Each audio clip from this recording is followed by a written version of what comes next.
ఈడో కాడ గొర్రెల కాపరి గొర్రె అయిన ఈ కథతోటి ఖతర్నాక్ సినిమా తీయచ్చు వల్ల లేదంటే ఒక 1000 ఎపిసోడ్లు సాగే జీడిపాకం అసొంటి సీరియల్ కూడా తీయచ్చు 10 ఎపిసోడ్లు ఉంటే ఖతర్నాక్ క్రైమ్ థ్రిల్లర్ వెబ్ సిరీస్ కూడా తీయచ్చు అగో గంత తలకాయ పక్కకు తిప్పుకోలేని గ్రిప్పింగ్ స్టోరీ ఉన్నది ఈ ముచ్చట ఇక కథ ఏంటంటే ఈ క్రైమ్ థ్రిల్లర్ కిడ్నాప్ డ్రామాలో గొర్రెలు కాసుకునే హీరోనే అసలైన విలను అది ఎట్లా అన్న ట్విస్ట్ పోలీసు వాళ్ళ ఎంక్వైరీలో తెలుస్తుంది అప్పుడే పోలీసు వాళ్ళే కాదు ఊరి జనాలకు కూడా మైండ్ బెండ్ అయినంత పని అవుతుంది అబ్బాబ్బా ఎన్ని తెలుగు సీరియల్ చూసిన ఎక్స్పీరియన్సో కానీ అన్నదమ్ములు ఇద్దరు అదిరిపోయే క్రైమ్ డ్రామా థ్రిల్లర్కు సరిపోయే కథ నల్లిరు కదా అన్నదమ్ములే డైరెక్టర్లు స్క్రీన్ ప్లే రైటర్లు అయిపోయారు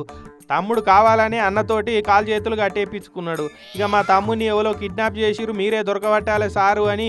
అన్నేమో ఆస్కార్ యాక్టింగ్ చేసుకుంటూ అమాయకంగా పోలీస్ స్టేషన్కి పోయి పెంట్లవేలి పోలీసు వాళ్ళకి ఫిర్యాదు చేసిండు కానీ క్లైమాక్స్లో పోలీసు వాళ్ళ ఎంక్వైరీలా అన్నదమ్ములు ఇద్దరే అసలు దొంగలు తమ్ముడిని ఎవడూ కిడ్నాప్ చేయలే వానికి వాడే దాక్కొని కిడ్నాప్ డ్రామా ఆడిరని ఎరకబట్టిర్రు కానీ మనల్ని ఎందుకు ఇట్లా ఫూల్స్ చేసి కంప్లైంట్ ఇచ్చిర్రు మనల్ని ఎందుకు ఆగం పట్టించిర్రు పోలీసు వాళ్ళకు అర్థం కాక బుర్ర గోక్కొని వాళ్ళ స్టైల్ కోటింగ్ ఇస్తే అప్పుడు అసలు సంగతి బయటపడ్డది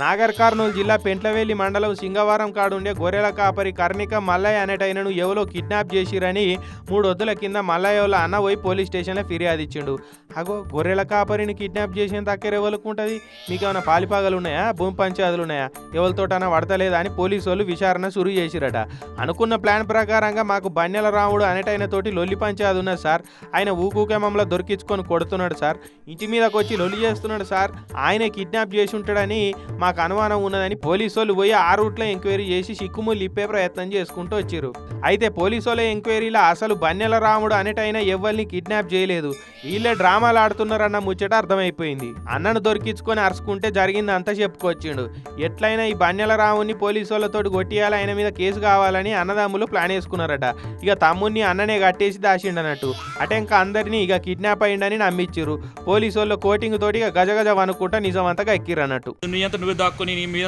కాలేజీ కట్టేసుకుని వాడి మీద కేసు వేస్తుంటే ఎట్లయితుందా ఇప్పుడు పోలీసు వాళ్ళు కేసు కట్టినారు ఎంక్వైరీ చేసినారు ఎంక్వైరీ చేస్తే నిజమేదో తెలియదు కదా పాపం మరి పోలీసు వాళ్ళ కోపం రమ్మంటే రాదా షేపూరికి ఇట్లా చేస్తే సినిమాలు చూసి ఇట్లా తయారవుతున్నారు మీరు అందరనే ఇటువంటి డ్రామాలు చేసి పోలీసు వాళ్ళకి ఇబ్బంది కలిగించి పోలీసు డ్యూటీలకు ఇబ్బంది కలిగించి ఇప్పుడు నిన్నటి నుంచి కేసు అయిన దగ్గర నుంచి పోలీసు వాళ్ళు 4 టీంలు ఫామ్ చేసి నువ్వు ఏడున్నావు అని చెప్పి మొత్తం అన్ని మండలం మొత్తం అన్ని చోట్ల కూడా గాలింపు చర్యలు చేసినారు నిన్నటి దేవులాడు ఈరోజు మార్నింగ్ దొరికారు మీరు ఎంతమంది పని ఖరావు పోలీసు వాళ్ళ టైం ఖరావు ఎంత పరిశాన్ ఉంటుంది ఏమైనా తెలివి ఉన్న పనేనా ఇది సినిమాలు సీరియల్ చూసి ఇట్లా శకలు పడితే పోలీసు వాళ్ళు మంచిగా తోడుకలు తీస్తారు కొద్దిగా లేకపోయా అని తిట్టుకుంటూ వేయరట్టుగా ఈ సంగతి ఎరకైన ఊరి జనం